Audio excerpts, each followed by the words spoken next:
Before 1492, Europe had no tomatoes, no potatoes, no chocolate, no chili peppers. Every dish you associate with Italian, Irish, or Spanish cuisine today did not exist.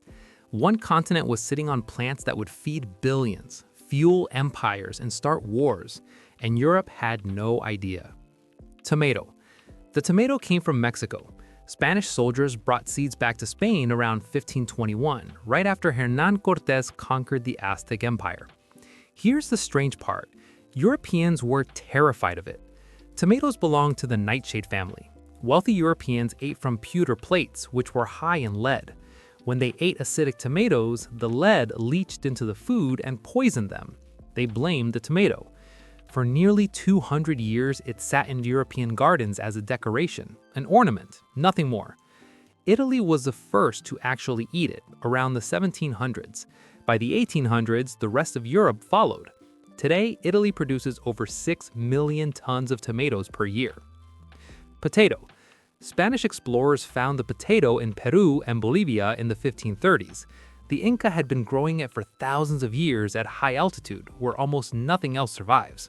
Spain brought it to Europe around 1570, but nobody wanted it. It took over a century for the potato to become a food crop. Kings had to force people to grow it. Frederick the Great of Prussia ordered farmers to plant potatoes under threat of having their ears and noses cut off. That is not a joke. Eventually, Europe accepted it, and then it became dangerous to depend on. Ireland built its entire food system around one variety of potato. When a fungal disease called Phytophthora infestans wiped out the crop in the 1840s, 1 million people died of starvation. Another million emigrated. A single plant from the Andes reshaped the population of an entire island. Corn.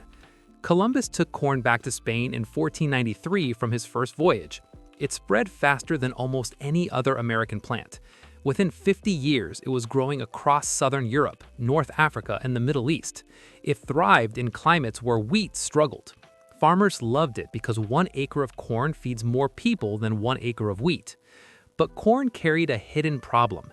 Indigenous Americans ate it with lime, a process called nixtamalization, which releases a B vitamin called niacin. Europeans skipped this step. They did not know about it. In the 1700s and 1800s, populations eating corn as a primary food developed pellagra, a niacin deficiency that causes skin disease, dementia, and death. In northern Italy and parts of Spain, it became a serious public health crisis. The solution was already inside the original preparation method. It took scientists centuries to figure that out. Tobacco. Columbus saw indigenous people smoking rolled leaves in 1492. His crew tried it and brought the habit back to Europe. The plant itself arrived in France in 1560. Jean Nicotas, the French ambassador to Portugal, sent tobacco seeds to the French queen Catherine de' Medici. He claimed it cured headaches. She believed him. The French court adopted it. The genus Nicotiana is named after Nicotas. Tobacco became one of the most profitable crops in European colonial history. Virginia's entire early economy ran on it. European demand drove the expansion of plantations across the Americas, which directly drove the demand for enslaved labor. One plant from the Americas reshaped trade routes, economies, and the lives of millions of people across 3 continents. Cocoa. When Cortés arrived in Mexico in 1519, the Aztec ruler Montezuma drank a bitter, cold drink made from ground cacao beans, chili, and spices. The Aztecs called it chocolate. Cortés brought cacao beans back to Spain around 1528. The Spanish added sugar and served it hot. They kept the recipe secret for nearly 100 years. When chocolate finally spread across Europe in the 1600s, it became a luxury item. Chocolate houses in London and Paris charged high prices. Only the wealthy drank it. The first solid chocolate bar was not made until 1847 by the British company Fry & Sons. The entire global chocolate industry, worth over $130 billion today, traces back to one drink in an Aztec palace. Chili pepper. Columbus brought chili peppers back in 1493. He was looking for black pepper, which was expensive and rare in Europe. He found something completely different and called it pepper anyway. The name stuck, and the plant spread in a way almost no other crop has. Portuguese traders carried chilies from Brazil to Africa, India, and Southeast Asia. Within 50 years of leaving the Americas, the chili pepper became a central ingredient in Indian, Thai, Korean, and West African cooking. The chili rewrote them all. Hungary built its entire paprika industry on a mild chili variety. Korea developed kimchi's signature flavor with it. The plant that grew wild in Mexico became a defining ingredient in 5 continents in under a century. Sunflower. Spanish explorers brought sunflowers to Europe from North America around 1510. Indigenous North Americans had grown and eaten them for over 3,000 years. In Europe, the sunflower was first a garden curiosity, beautiful, tall, unusual. Nobody thought to press the seeds for oil. The shift happened in Russia. The Russian Orthodox Church restricted many foods during fasting periods, including many common oils. But sunflower oil was not on the restricted list because nobody had heard of it when the rules were written. Russians started growing sunflowers for oil in the 1700s. By the 1800s, they were cultivating millions of acres. Today, Ukraine and Russia together produce about half the world's sunflower oil. A loophole in a religious dietary code turned an ornamental flower into a global agricultural commodity. Vanilla. Vanilla came to Spain with Cortés in the early 1500s as a flavoring for chocolate. Europeans loved the taste, but could not grow the plant properly outside the Americas.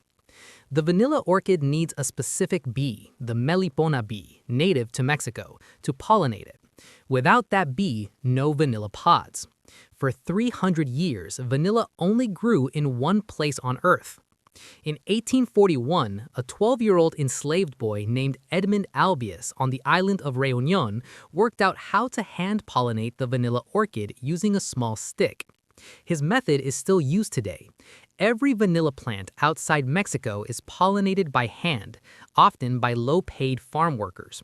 A child's discovery feeds a multi-billion-dollar flavor industry. Pumpkin. Pumpkins and squash arrived in Europe through French and Spanish explorers in the 1500s. Jacques Cartier documented pumpkins in Canada in 1536. They spread fast because they store for months, grow in poor soil, and require little care. Beans. Europe had beans before Columbus. Fava beans, lentils, chickpeas.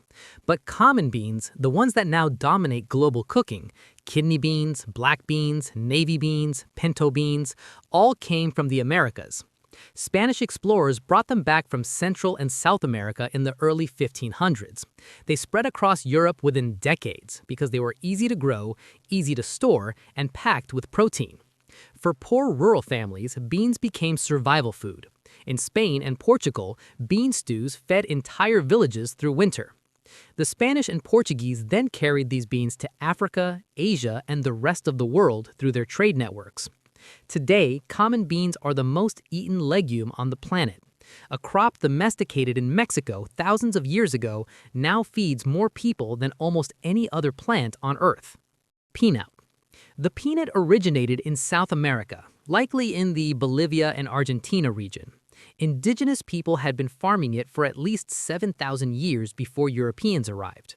Portuguese traders brought peanuts from Brazil to Africa in the early 1500s. Peanuts thrived in African soil. They grew fast, stored well, and produced more protein per acre than almost anything else farmers could plant. When enslaved Africans were brought to North America, they carried peanut knowledge with them. The plant traveled back across the Atlantic inside a different, brutal system. In the American South, peanuts fed both enslaved people and livestock. A plant from South America, carried by Portuguese traders to Africa, carried again by enslaved Africans to North America, then systematically studied by a black scientist in Alabama.